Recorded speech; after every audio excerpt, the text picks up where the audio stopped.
Hey, bonjour tout le monde! Aujourd'hui, je fais une courte vidéo sur mon retour d'expérience en sac de culture. En fait, c'est pas la première année que je fais des cultures en sac. Par contre, c'est la première fois que je fais des curcubitacées. Notamment, j'ai mis des courges, courgettes et citrouilles. Alors, je vous montre qu'est-ce que ça a donné.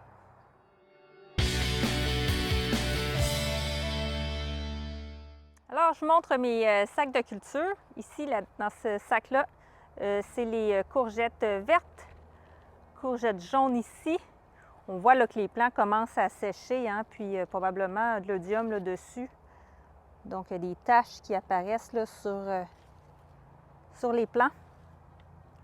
On le voit bien ici avec la courge butternut. Ici, bon, j'avais des oignons verts, là, mais je pense que la teigne est en train de tous les manger. Des arachides, c'est la première fois que j'en fais des arachides, donc je vais voir bientôt qu'est-ce que ça a donné, s'il y a des arachides dans le fond. Donc ici, j'ai mon plant de citrouille. J'ai eu une citrouille. Hein? Et le deuxième plant de citrouille, une autre citrouille, une très petite citrouille comme on peut voir.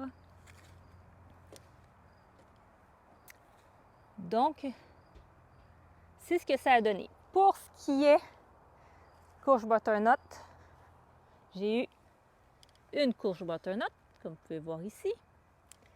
Les courgettes, j'ai eu environ 3-4 courgettes pour les jaunes et pour les vertes. Comme vous voyez, là, la plupart n'ont pas été pollinisées, fécondées. Donc 3-4, c'est pas beaucoup. L'année passée, j'avais également un plant de courgettes vertes et un plant de courgettes jaunes. Et puis, j'en ai eu à pu le finir, en fait, là, à pu savoir quoi en faire. Alors que cette année, j'en ai eu 3-4 par plant. Et puis, elles étaient difformes. Donc, honnêtement, c'est pas une culture que je vais reproduire en sac. L'année passée, j'avais fait des tomates, j'avais fait des salades. Ça avait très bien fonctionné. Mais vraiment, là, les courgettes, non merci. Ça sera plus pour moi. Pas dans des sacs, parce que vraiment, il faut beaucoup les arroser. Vous avez vu, ils ont séché. Aussi, ça fait des grosses racines. Et puis, ça a besoin de... C'est gourmand, hein, donc ça se nourrit de ce qu'il y a dans la terre. Donc, il aurait peut-être fallu que je leur donne un petit peu plus d'engrais, quoique j'en ai quand même mis pas mal là, pendant l'été. Donc, moi, je pense vraiment qu'il manque d'espace dans un sac de culture. Alors, ce que je vous propose, c'est de de récolter mes deux petites citrouilles. Et puis par la suite, là, de regarder les sacs, là, de regarder les racines dans les sacs.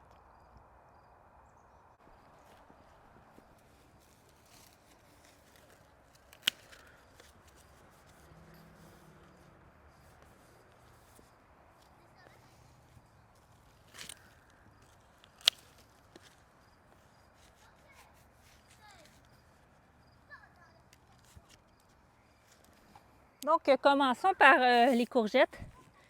Dans celui-là, j'avais... bon, lui, il était vraiment tout mangé. Donc, j'avais des poireaux qui ont été attaqués par la teigne. Ah, celui-là, dans le bas, il a l'air pas si pire.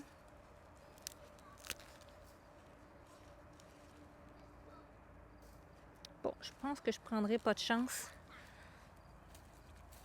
Donc, voilà pour les poireaux. Alors, je vais vider ça dans la brouette qu'il y a là pour voir les racines.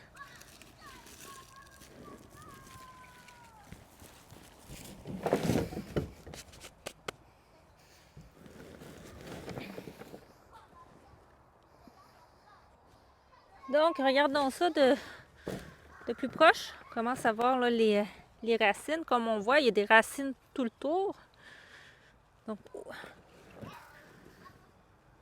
voyons voir.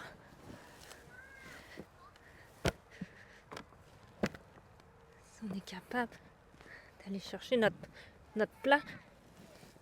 Ici.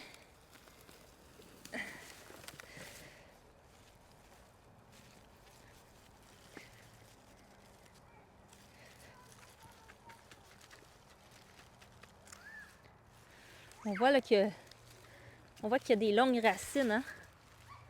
Si vous voyez bien, là. C'est des très longues racines, ça va loin. Puis, il y aurait eu des plus grosses racines, je pense, si il y avait été en pleine terre. Il aurait été vraiment plus loin dans la terre. Puis, il y aurait eu plus de nutriments aussi. Donc, parce qu'on voit que la qualité là, de la terre, elle est bonne, elle est granuleuse, c'est une belle terre. Il devait manquer vraiment de nutriments, puis peut-être aussi d'arrosage. J'ai quand même arrosé là, des grosses chaleurs quand il n'y avait pas de période de pluie, mais ça semble pas avoir été suffisant. Là. Si on regarde ça, c'est vraiment pas un très gros plant.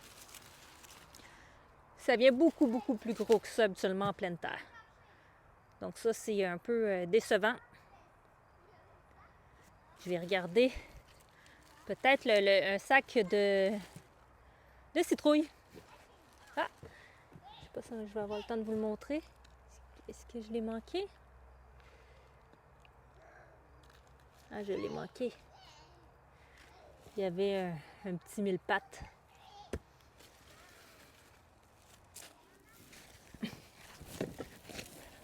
Voyons voir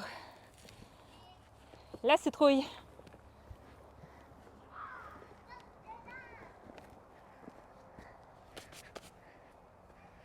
On a notre plant ici.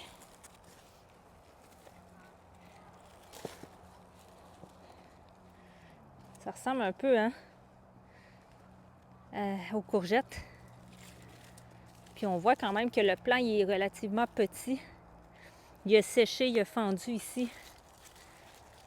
Les feuilles là, sont tombées malades, sèches.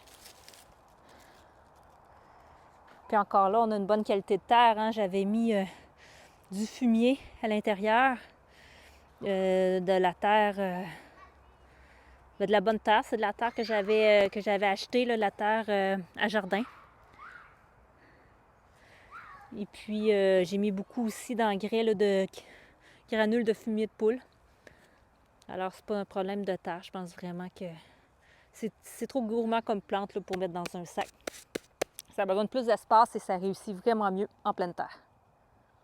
Donc, en conclusion, comme vous avez pu le voir, les sacs de culture, c'est peut-être pas la meilleure idée pour les cucurbitacées, notamment les courges et les citrouilles.